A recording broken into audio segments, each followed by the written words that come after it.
আল্লাহ তাআলা কিয়ামতের কঠিন ময়দানে যেদিন স্বামী স্ত্রীকে চিনবে না, স্ত্রী স্বামীকে দেখে পালিয়ে যাবে, বন্ধু বন্ধুরে চিনবে না, পীর সাহেব মুরিদরে চিনবে না, মুরিদ পীর সাহেবরে চিনবে না, দলের কর্মী তার নেতারে চিনবে না, নেতা তার কর্মীরে চিনবে না, বন্ধু বন্ধুরে দেখে পালাবে। এই কঠিন মুহূর্তে সূর্যটা মাথার কাছে চলে আসবে, জমিনটা তামার জমিন হবে, আজকের জমিনের মতো নয়।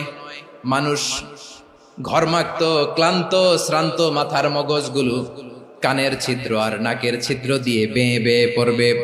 বিশ্বনবী ফরমান, কিয়ামতের ওই কঠিন ময়দানে 7 শ্রেণীর ব্যক্তিকে রব্বুল আলামিন তার আরশের নিচে ছায়া দিবেন। তার মধ্যে প্রথম শ্রেণীর ব্যক্তি হলো ইমামুন আদিল, যে ইনসাফের সাথে বিচার করে, যে জাস্টিস সমাজে সার্ভ করে, যে সুশাসন নিশ্চিত করে, ওই ইমামুন আদিল। আদিল শব্দটা বুঝছেন না? ইন্নাল্লাহা ইয়া'মুরু বিল আদল, পাইছেন? আদিল। 7 শ্রেণীর ব্যক্তিকে আল্লাহ তাআলা সুশীতল আরশের নিচে ছায়া দিবেন, যেদিন তার দেয়া ছায়া ছাড়া কোনো ছায়া থাকবে না। এর প্রথম হচ্ছে ইমামুন আদিল, ন্যায়পরায়ণ শাসক। চিল্লায় বলেন সুবহানাল্লাহ।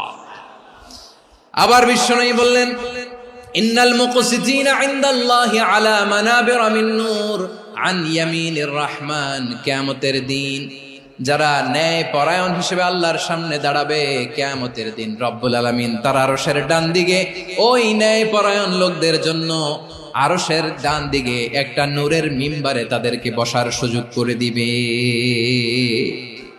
আল্লাহর আরশের ডান দিকে ন্যায় পরায়ণ লোকদের জন্য আল্লাহ তাআলা নূরের মিম্বার বানাবে। 4টে কেন কথা মনে করেছেন? আল আদাল, জাস্টিস। ইন্নাল্লাহা ইয়া'মুরু বিল আদল। আল্লাহ তাআলা এই আদালতের নির্দেশনা দেন, সুবিচার, সুশাসন। প্রিয় ভাইয়েরা, এটা আমরা বাংলাদেশে চাই কি চাই না? এই যে অরাজকতা, এই যে অন্যায়, এই যে জুলুম, এই যে ইনকনসিস্টেন্সি, সমাজের অসঙ্গতির প্রধান কারণ জাস্টিস নাই, সুবিচার নাই, সুশাসন নাই। শেষবারের মতো আওয়াজ করে বলেন তো, আমরা বাংলাদেশে আদল চাই কি চাই না? তাহলে প্রথম নির্দেশনা শেষ। আল্লাহ তাআলা তোমাদেরকে আদলের আদেশ দেন। এরপরে আল্লাহ বললেন, আমি তোমাদেরকে ইহসানের আদেশ দেই। ইন্নাল্লাহা ইয়া'মুরু বিল আদলি ওয়াল ইহসান। আমি তোমাদেরকে যেমনি আদলের নির্দেশনা দেই, তেমনি ভাবে তোমাদেরকে ইহসানের নির্দেশনা দেই। ইহসান, আওয়াজ করে সবাই বলেন তো ইহসান। ইহসান মানে কারো প্রতি সফট হার্টেড হওয়া, মহানুভব হওয়া, অনুগ্রহ পরায়ণ হওয়া, অনুগ্রহশীল হওয়া, একে অপরের প্রতি দয়াদ্র হওয়া। একে অপরের প্রতি দয়াদ্র, অনুগ্রহশীল হওয়া ছাড়া মানবিক সমাজ কশিনকালেও গঠন করা সম্ভব না। প্রিয় ভাইয়েরা, সুন্দর আচরণ দিয়ে, ইহসান দিয়ে যা জয় করা যায়, নরম আচরণ দিয়ে যেটা অর্জন করা যায়, কঠোরতা দিয়ে সেটা পারা যায় না। বিষ্ণু ঈসা ইসলাম ইহসান দিয়ে, কোমল আচরণ দিয়ে, তার অনুগ্রহ দিয়ে তিনি অনেক কাফিরের হৃদয়কে জয় করে ফেলেছেন। সাইয়েদনা সুমামা ইবনে উসাল রাদিয়াল্লাহু তাআলা আনহুর কথা মনে পড়ে যায়। তিনি ছিলেন ইয়ামামার বাদশা। মদিনাতে বিশ্বনবীকে হত্যা করার নিয়তে এসেছিলেন। গোপনে গোপনে বিশ্বনবীকে হত্যা করে আবার ইয়ামামাতে তিনি ফিরে যাবেন। কিন্তু কি অবাক করা কাণ্ড, হত্যা করতে পারে নাই, সাহাবাদের হাতে তিনি ধরা পড়ে গেলেন। সাইয়েদনা সুমামা ইবনে উসাল রাদিয়াল্লাহু তাআলা আনহু হত্যার নিয়তে আসলেন, কিন্তু হত্যা করতে পারলেন না। সাহাবারা ওনাকে ধরে ফেললেন, ধরে মসজিদে নববীর পিলারের মধ্যে বেঁধে রাখলেন। সুমামা ইবনে উসাল, সিরাত থেকে শুনে, সিরাত থেকে শোনাচ্ছি, রাদিয়াল্লাহু তাআলা আনহু ইয়ামামার অধিপতি ছিলেন। বিশ্বনবীকে হত্যার জন্য আসছেন, ধরা পড়ে গেছেন, এখন মসজিদে নববীতে বেঁধে রাখছেন। তার মানে বন্দী। এখন স্ট্যাটাস কি? বন্দী, ক্যাপ্টিভ। তো বিষ্ণু ঈসা ইসলাম সাহাবাদেরকে বললেন, তার খোঁজ খবর নিও, সুমামা ইবনে উসালের খোঁজ খবর নিও।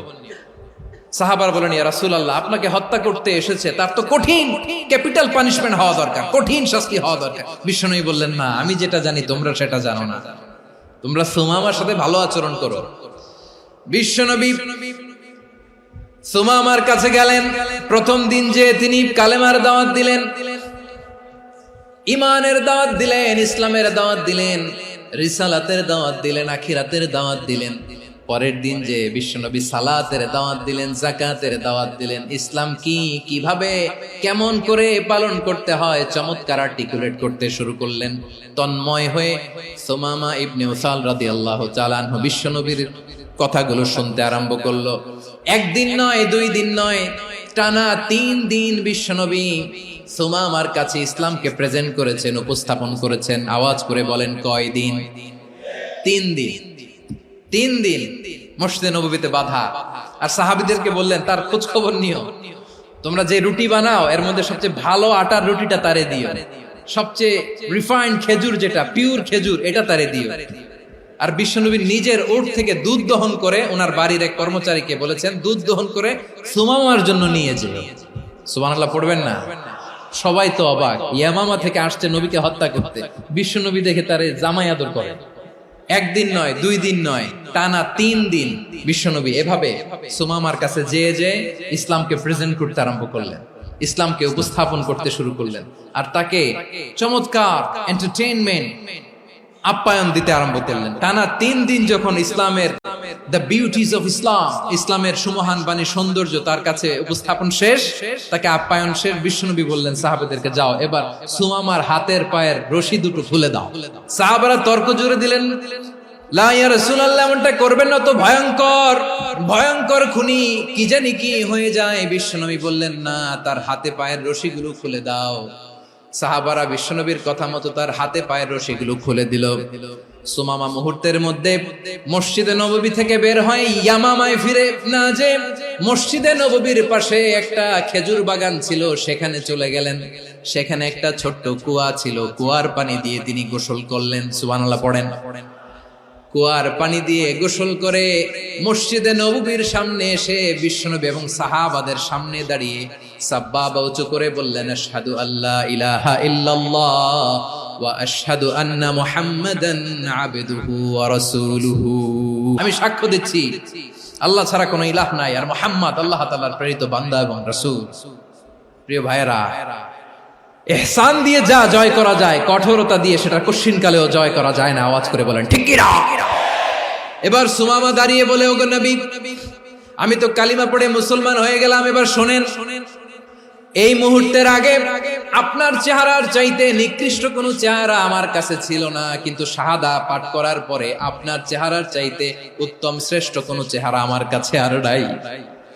ও নবী, আজকের দিনের আগে ইসলাম ধর্মের চেয়ে নিকৃষ্ট অপছন্দনীয় কোনো ধর্ম আমার কাছে ছিল না, কিন্তু এই মুহূর্ত থেকে ইসলামের চেয়ে সেরা শ্রেষ্ঠ পছন্দনীয় কোনো ধর্ম আমার কাছে নাই। নবী গো, আজকের দিনের আগে মদিনার চাইতে অপছন্দনীয় নিকৃষ্ট কোনো শহর আমার কাছে ছিল না, কিন্তু এই মুহূর্তের পর থেকে মদিনার চাইতে কোনো শ্রেষ্ঠ শহর আমার জানা নাই। সে ছিল গমের বড় ডিলার, গম বেচতো। কি বেচতো? তার গম কিনে মক্কার লোকেরা রুটি খাইতো। সে ঘোষণা দিল, আজকে থেকে মক্কাবাসীদের জন্য সব গম আমি হারাম করে দিলাম, মক্কাবাসী এখন না খেয়ে মরে। সুবহানাল্লাহ পড়বেন না? মক্কাবাসী বিশ্বনবীর কাছে আসলেন, এসে বললেন, মুহাম্মদ, আমরা তো তোমার ভাই, তোমার চাচা, তোমার ভাতিজা, তোমার আত্মীয়, তুমি সুমামারে বলো সে যেন আবার গমের সাপ্লাই মক্কার জন্য অনুমতি দিয়ে দেয়। বিশ্বনবীর অনুমতি ক্রমে সুমামা আবার মক্কাতে গম পাঠাতে শুরু করলো। পড়েন সুবহানাল্লাহ। ইহসান, ইহসান দিয়ে আপনি যেটা জয় করতে পারবেন, you can win the heart of your enemies. ইহসান দিয়ে আপনি আপনার শত্রুর হৃদয়কে জয় করতে পারবেন। এজন্য আল্লাহ বললেন, ওয়া আনফিকু ফি সাবিলিল্লাহি ওয়া লা তুলকু বিআইদিকুম ইলাত তাহলুকা ওয়া আহসিনু ইন্নাল্লাহা ইউহিব্বুল মুহসিনিন। তোমরা আল্লাহর রাস্তায় দান করবে আর নিজেরা নিজেদেরকে ধ্বংসের হাতে ঠেলে দিও না। তোমরা একে অপরের প্রতি ইহসান করবে, কারণ ইহসানকারীদেরকে আল্লাহ বড্ড ভালোবাসেন। সুবহানাল্লাহ পড়েন।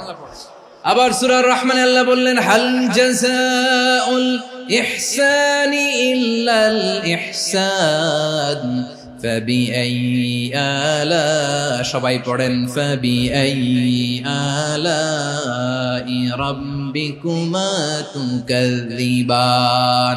ইহসানের প্রতিদান হিসেবে ইহসানি হয়। বিশ্বনবী সুমামার প্রতি যেমন ইহসান করেছেন, সুমামাও ঠিক তেমন ইহসান ফিরিয়ে দিয়েছে, ঠিক কিনা বলেন? তাহলে এক নম্বরে হচ্ছে আদ, ন্যায় বিচার। দুই নম্বরে সবাই বলেন ইহসান, সদাচরণ। ইহসান দুই ধরনের প্রিয় ভাইরা, ইহসান ফিল ইবাদা, ইহসান ফিল মুআমালা। ইহসান ফিল ইবাদা হচ্ছে একাগ্র অনুভবে ইবাদতে ডুব দেওয়া, এর নাম ইবাদতের ইহসান। সুবহানাল্লাহ পড়ুন। বিশ্বনবী বলেন ইহসান মানে কি জানো নাকি? হাদিসে জিবরিলে সাইয়েদনা জিবরিল আলাইহিস সালাম বিশ্বনবীকে বললেন আখবিরনি আনিল ইহসান। নবী আমাদেরকে বলেন ইহসান মানে কি? বিশ্বনবী বললেন আনতা আবুদাল্লাহ কাআন্নাকা তারাহু ফাইন লাম তাকুন তারাহু ফাইন্নাহু ইয়ারাক। ইহসান মানে হলো এমন ভাবে তুমি আল্লাহর সামনে নিজেকে উজাড় করে ইবাদত করবে, তুমি ভাববে তুমি আল্লাহকে দেখতে পাচ্ছ। আর এটা যদি ভাবা তোমার জন্য কঠিন হয়ে যায়, অন্তত এতটুকু তুমি ভাববা যে আল্লাহ তোমাকে দেখতে পাচ্ছেন, ঠিক কিনা বলেন? ও আমার বীর চট্টলার ভাইয়েরা, কেউ যেটা দেখে না সেটা দেখে কে? এই বিশ্বাস হৃদয়ের মধ্যে আছে? নামাজে যখন দাঁড়ান এই ফিলিংসটা আনা যাবে? এসা পর্যন্ত যে আমরা হায়াত পাবো কোনো গ্যারান্টি আছে? সবাই আওয়াজ করে বলেন গ্যারান্টি আছে? গ্যারান্টি নাই। এজন্য বিষ্ণু ইসলাম বলেছেন এমন ভাবে নামাজে দাঁড়াও, ইবাদত করো, মনে করো হতে পারে এটাই আমার জীবনের শেষ নামাজ। পারফর্ম দ্য সালাহ as if this is your last and final prayer. এমন ভাবে সালাতে দাঁড়াও, ভাবো হতে পারে এটাই তোমার জীবনের শেষ নামাজ। এমন ভাবে নামাজে দাঁড়াও, ভাবো এটাই শেষ নামাজ। তাহলে নামাজে একাগ্রতা বাড়ায় দিবে কে? ফলে ইবাদতের ইহসান আমাদের অর্জিত হবে। আর মুআমালাতে ইহসান হলো, বিশ্বনবী বলেন ইন্নাল্লাহ তাবারাকা ওয়া তাআলা كتب الإحسان على كل شيء فإذا قتلتم فأحسنوا القتلة وإذا ذبحتم فأحسنوا الذبح وليحد أحدكم شفرته